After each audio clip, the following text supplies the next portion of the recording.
महाराजांचं जीवन होतं महाराज. आणि रात्रंदिवस त्या भगवान परमात्म्याची सेवाच केली ना हो महाराजांनी. जो वेद आणि गाथा निर्माण केलं हे देखील हे स्वामीचंच कार्य आहे.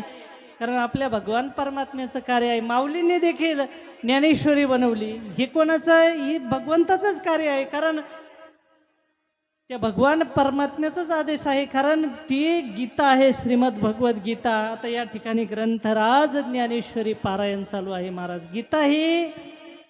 गीता कळणारी गीता कळते, परंतु त्याकरता संहिता घ्यावा लागते, त्याकरता व्याकरण करावं लागतं, तेव्हा गीतेचा अर्थ कळतो महाराज.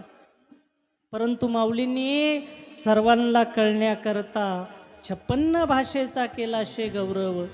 कारण ज्या गीतेमध्ये आणि ज्ञानेश्वरीमध्ये 56 प्रकारच्या असणाऱ्या भाषा आहेत महाराज. आणि एवढं वर्णन ही देखील आणि सर्व समाजाची त्या भगवान परमात्म्याची सेवाच आहे.